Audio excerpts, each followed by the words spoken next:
All right, so let's talk about percentage error. And just like what we have in our definition on the screen, percentage error is the ratio of the error. That's the first thing. The ratio of the error to the actual value. See, when we are measuring something, we might not really have the exact length. If it has to do with distance, we might not really have the exact weight. We might not really have the exact temperature.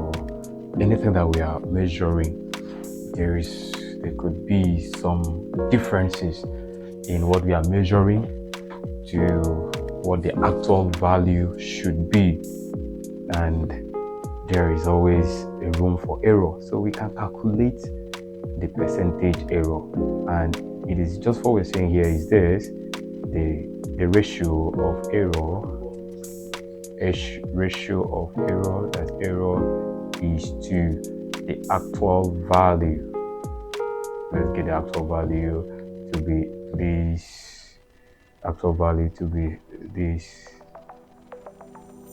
Actual value. Okay, then we are going to multiply everything by 100. Multiplying everything by 100 to have the percentage error. Okay, so the ratio of error to actual value multiplied by 100. Now, what is important for us to know right now is error. What is error itself? So now we're going to have it.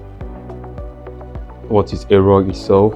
Error is simple. Let's get this error now. What is error? Now, error is just the difference between the actual value. Okay, you can say difference between actual value and the measured value.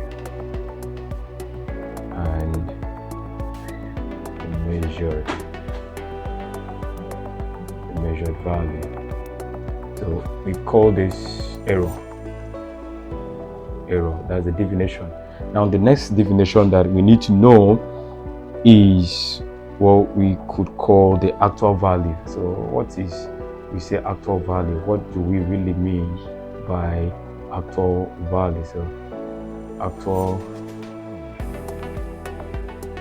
value. Okay, so what is this actual value?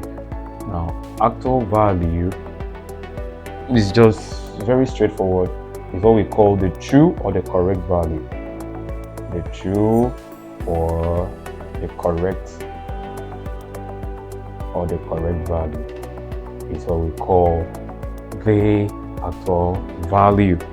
All right, so now how do we have this error? How do we solve for this error? When we say the difference between actual value and the measured value, it shows. So that, now let's use blue for that error that we had already. Okay, so for error, let's use this. Error will simply be always mean by the actual value. So let's use this for actual value. Now minus actual value minus measured value.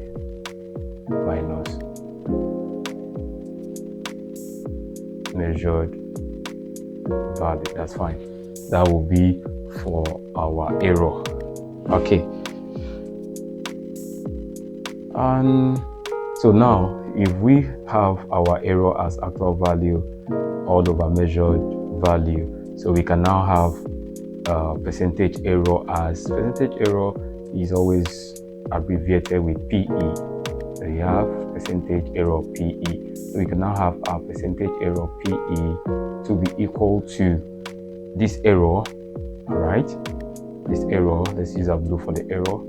This error, now this error all over the actual value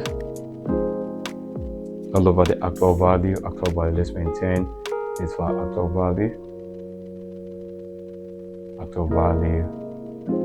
Now multiply with 100%. Multiply that with 100%, and that will be 100 all over 1. Okay, so that is just the formula for percentage error.